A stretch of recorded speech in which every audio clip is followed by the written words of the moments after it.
From across time and space and throughout the multiverse, listen as two generations of comic book readers come together to discuss a single character or event that shaped pop culture as we know it.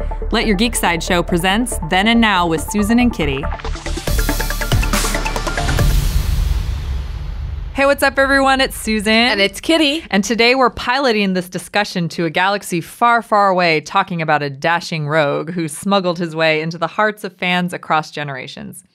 I wonder who we could be talking about. Okay, I disagree with this note that you make. Uh-oh. Because you wrote he shot first. And I maintain, you know this. I do. There was one shot. There was only one shot first, because first implies a follow-up shot. There was one shot, and it was Han Solo. So he shot a gun blaster. He shot a blaster. He made the Kessel run in less than 12 parsecs. And when the Rebel Alliance needed him most, he proved himself a valuable hero. Never tell him the odds, because it's Han Solo then and now. So we already got into like this my is stupid... Why, I was going to say, this is why I need your input when I'm writing our introductions for the podcast. Because I'm like, wait a second. That is not the case. I maintain that. And I want, because you know how you can buy t-shirts that say Han shot first? Mm-hmm. I just want one that says Han shot.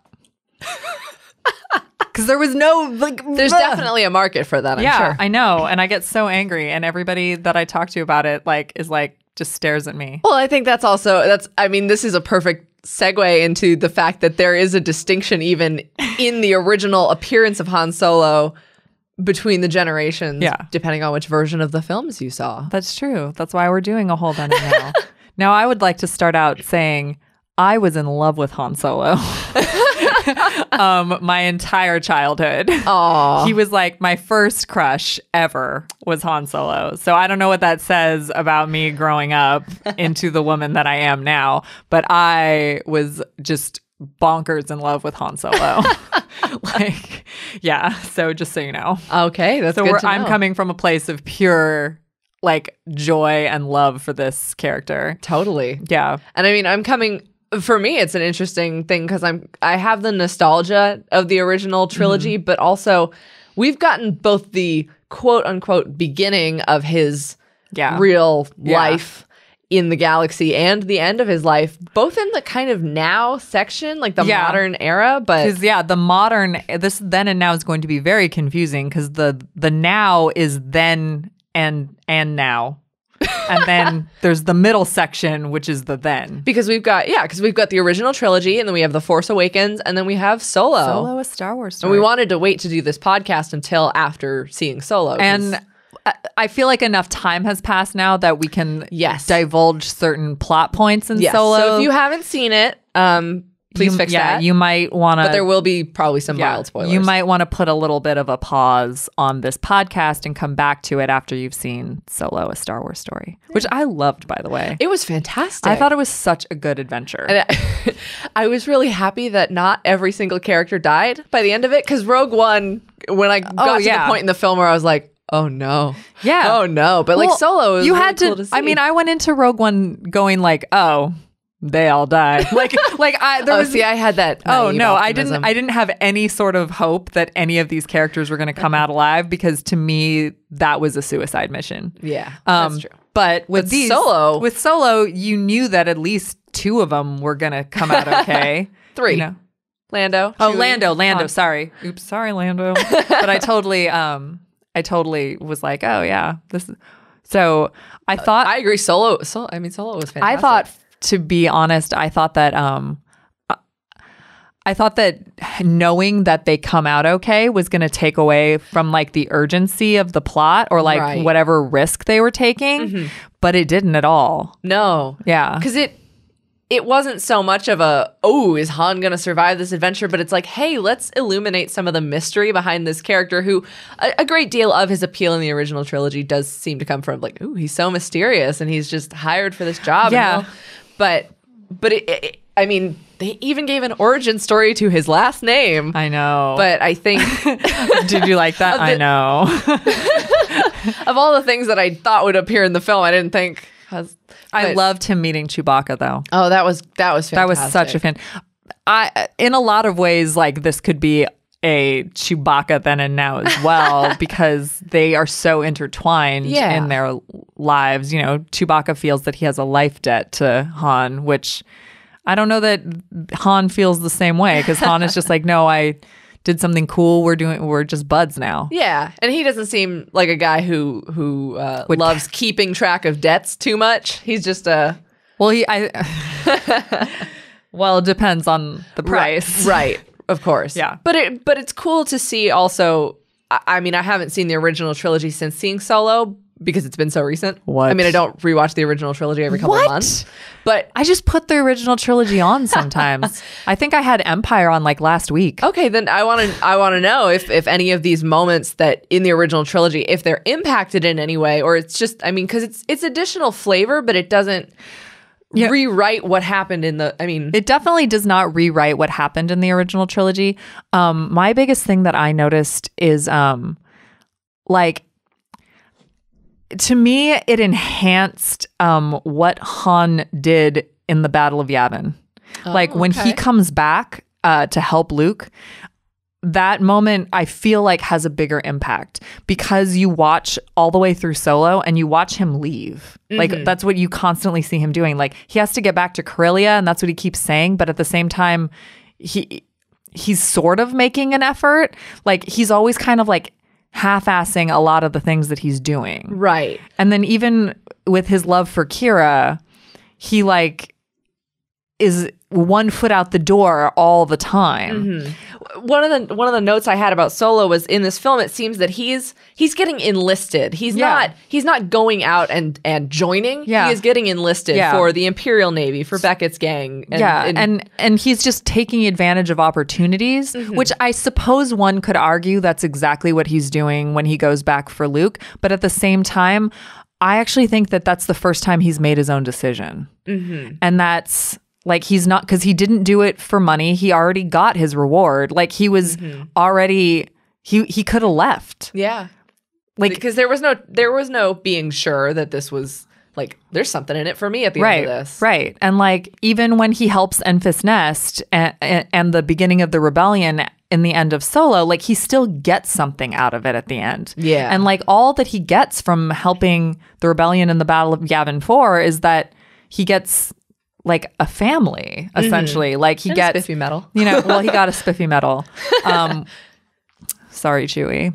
I was gonna say, but that's kind of like where it's more of a turning point. And it's a bigger turning point. And one thing that I loved is you kind of see how his relationship with Kira led to Leia. Like it's like a huge thing. Like obviously you would fall for Leia, you know, because like to me, Kira and Leia are like similar but very different. Right. Like so different. Right. And so if you got your heart ripped out by someone like Kira, you're definitely gonna head on over to like a girl who's like Leia is completely loyal, will not betray you, will not lie to you, like almost to a fault. Yeah. And it's those women who are very strongly driven by a specific code that was predetermined by some faction of their upbringing. Right. And Kira and Leia both have that, but then they wind up on flip sides of the coin. And I think that was a really cool added dimension that we got to see to the people who Han has interacted with in his lifetime. Yeah. And I mean, the same thing goes with Beckett. Like you see how Beckett and his interactions with him led him to value Chewbacca so much. Yes. You know? And to learn to shoot. Yeah. Thank you. I won't say first. I was going to say, I was actually going to bring that up as another point where I was going to come back to the shot and emphasize how many times Han has just shot. Right. Yeah. Because you can't say shoot first. That means there's another shot. If that's the only thing you guys take away from this podcast, it's that. No, but I think it's interesting because I know some people are like, well, we don't need standalone stories to demystify certain elements of the galaxy, but also the galaxy is so vast and it adds a fun dimension to seeing like, hey, there was an origin for his gunslinger. Right. Creed and the Kessel run and the last name. Yeah. I mean, that's something that's a little funnier, but How about the origin of the Millennium Falcon? oh my goodness. Yes. Like, And then to see that go all the way to the capstone in The Force Awakens with Chewie, we're home. yeah. And And how much more that meant. and how and you even seeing when we see the Falcon in Solo, just going, wow, that is a clean ship. That And is a gorgeous ship. That is a gorgeous ship. There are no porgs in it yet. Thank you, The Last Jedi. Yeah, I know. But like, so then we get all the way up to The Force Awakens, and you just see the ravages of time, but it still has that feeling of it's something that is safe for him and for Chewbacca, and it is something that is a home for Star Wars fans. Comes back to the notion of that Battle of Yavin 4 and how he found his family. He had a home and now he had a family. Like I've listened to the arguments against these solo movies, these standalone Star Wars films, and I honestly don't I don't see the downside, because if you can add dimension to a character that you love that much, why wouldn't you? And to have that be part of the universe that you have loved your whole life, why wouldn't you want that? Cinema is such a limited storytelling format, Right. Because you only get so many hours, not even 2 hours with some of the films to explore multiple characters, and so to say, hey, we feel like this story hasn't been fully told, Right. or there's something that we can add to it that will enhance and color every rewatch of the rest of the films. I mean, not to get too off topic, but at the same, like, are you telling me the Clone Wars didn't greatly enhance Anakin's journey? Because it Seriously. completely did. Without the Clone Wars, you don't there's a huge section of like how he became that dark. So, I mean, that's a whole other podcast. How about that? But with Han, in order to see how he wound up, it's important to see how he began, and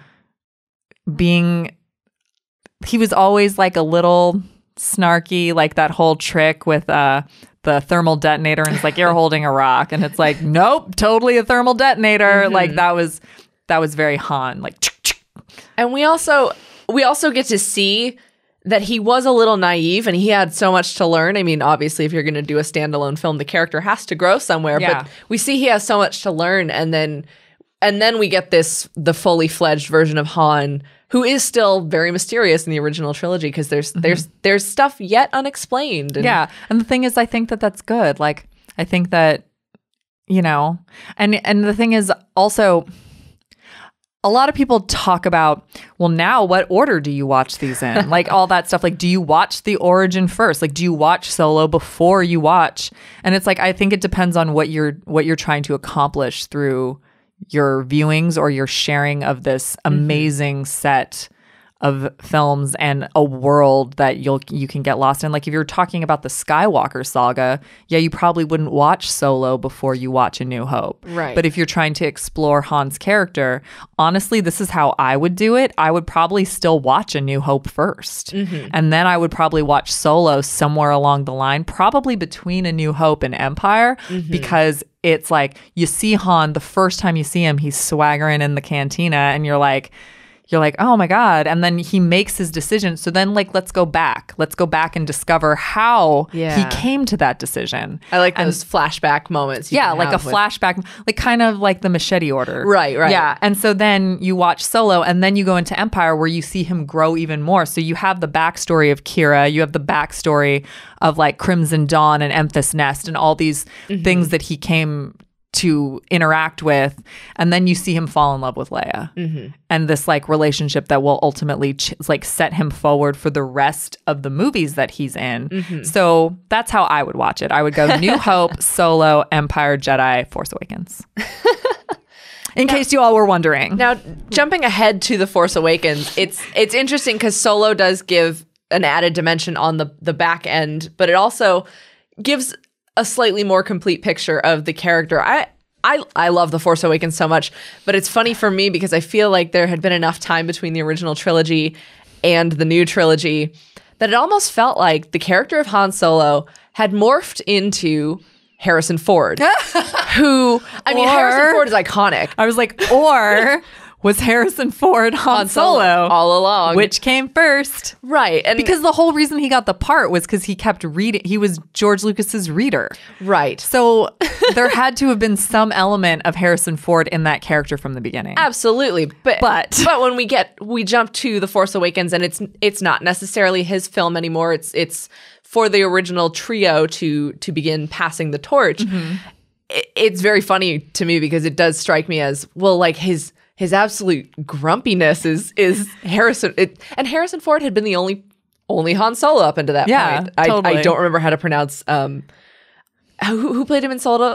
It's Alden. I don't know how to pronounce Alden Eldridge. I don't. He's got a really complex last name, but he's a very sweet man. So by the time he's a very nice guy. The Force Awakens comes out, Harrison Ford is still the only person who's ever totally slipped into the character. And so I think there is some, because of the time jump between, like he's back to life as a smuggler, but we do still see that he has grown and changed from his, it's always just something that struck me as funny, that it's like, wow, the line gets blurred a little bit more between Harrison Ford and Han Solo. I mean, in The Force Awakens. While I agree with that, he does so many things in The Force Awakens that are so Han Solo that I don't even know if I see them as Harrison Ford at all, because I just I always do things and I ask questions later. Like I never ask myself if this is going to work. Like that is so Han Solo. And now with the added dimension of Solo, and I'm thinking of the thermal detonator thing when all the people come onto the ship with the Raptors, like that, and he's like, he's playing all sides. I'll talk my way out of it. Yeah, he's playing all sides. Yes, I do. I always have. And it's like, actually, yeah, you kind of have. Yeah, and so I think that's a great, like, those moments are consistent throughout the character, and there is still growth and maturation, and he's a little more world weary by the time we get to The Force Awakens. By the way, that moment where he sees Leia again. Oh, and then I'm like, I love C-3PO, but I'm like, get out of the way. Yeah. I was like, classic 3PO. He's trying his best. But Leia just gives 3PO that look like, we're having a moment. Yeah. Can you? Oh my God. It's something about the way Han has always looked at Leia. Like, even when they were annoyed with each other and she's like, someone's got to save our skins, and they're like going into the garbage chute, flyboy. I like respectable men. Like I'm nice men. No, you're not. Yeah, no, you're not.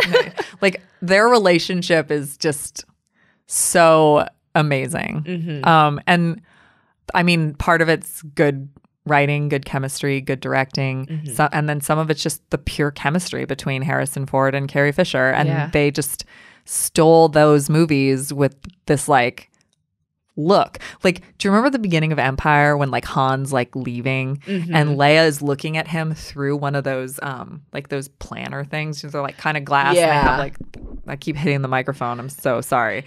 She's drawing a picture in the air for me. I know. Yes. I don't know how to like the view screen. It's like a view screen, but it's like, and she's looking at I'm gonna stop. She's looking at plans and she's looking at him and he's like and he's like saying bye, and she's like, and he's like, well, no need to get mushy, so long, princess. And I was like, oh, they like each other. Like they're not even saying anything, but it's like, oh, they like each other. Yeah. And then she chases him down the hallway, and then he's like, why are you following me?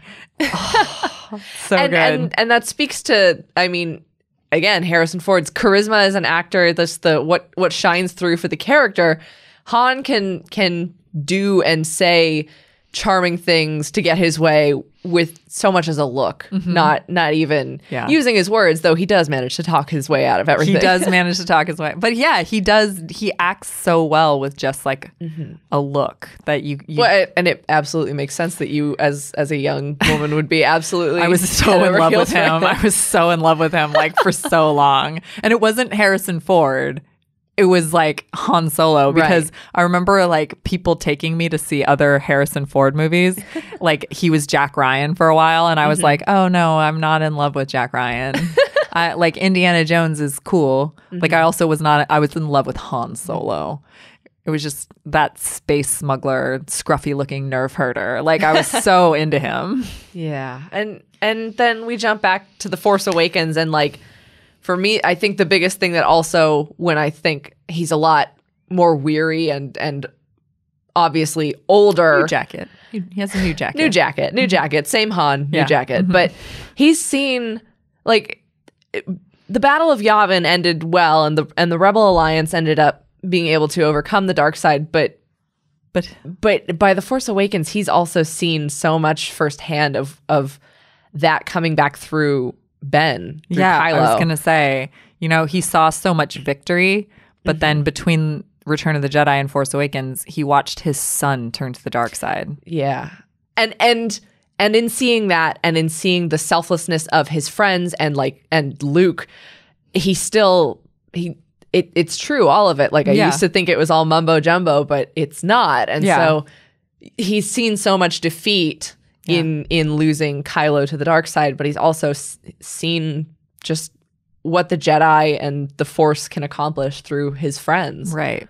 Which I think is that's a really cool path of growth for Han, who, if we go all the way back to Solo, just was an orphan kid on a planet trying to make his way out. And I just think that's such a fantastic finish for his character, who has stayed the same, but also grown in cool ways without losing that charm that makes him so interesting in the first place. It just speaks to volumes of how the character's written, regardless of the actor playing them or, the era that the movie appears in. Because if you think about it, it's been 41 years since the first Star Wars movie, and yet somehow Han Solo has been the same, and he's still capturing our imagination enough to warrant a movie, an entire movie about him. So there's just something about this character that is timeless, and we all know a guy like Han, that guy who's like the fast talker. I can do this. I can do this. It's fine. That unearned confidence. And in some way you believe he can, but you also go, I want to see where this is going. Yeah. I want to see if he really can do this. To quote our comedian, our comedian John Mulaney, when you're having one of those days where this might as well happen, that's Han Solo. Yeah. And he rolls with it.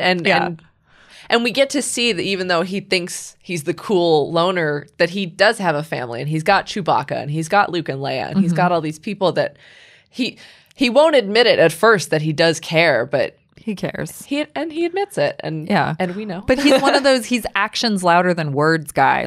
Absolutely. He shows that he cares. He doesn't tell you that he cares. Instead, because if he told you, you wouldn't believe it. Yeah. You'd say, I'll believe it when I see it. Yeah. It's like a larger than life tale for him all the time. So of course you can't listen to all of his stories. Instead, you have to watch what he does. For Luke, he shows that he cares by showing up. Battle of Yavin. For Leia, he just kisses her eventually. They're still fighting when they kiss for the first time. And with Chewbacca, he just shows up for him every day. So yeah, especially because Chewbacca believes that he has a life debt. And Han doesn't see it that way. Yeah, Han just sees it as, no, we're in this together, man. Yeah. That's totally how he sees it. So if fans are looking to see Han Solo on the screen, we kind of went through all those movies. So very straightforward set of films you can watch. Yes, Star Wars. and I have already suggested the order you watch them in. So I'm open. Actually, that'd be a really cool discussion if you guys are on our Geek Sideshow website. Let us know the ultimate Han Solo movie order. If you want to watch Star Wars based on Han Solo and his character development, how would you watch these movies? So like I said, I would go New Hope, Solo, Empire, Jedi, TFA. And that's the whole scope of there've been some cool comic series by Marvel and Dark Horse if you guys want to pick up Han Solo series, but the films are really where you see the most. Well, also you got Harrison Ford. Do you need anything else? Let's be honest. Okay. So Han may have started the saga as a loner, but he became a galactic legend for his resourcefulness, bravery, and attitude. A fan favorite from the very beginning, fans have witnessed his origin to his ending throughout the Star Wars galaxy. We would tell him we love him, but he already knows. Thank you guys so much for joining us today, because that's Han Solo then and now. This has been Then and Now. For more ad-free pop culture news and content, visit geeksideshow.com. Thank you for listening, and don't forget to let your geek side show.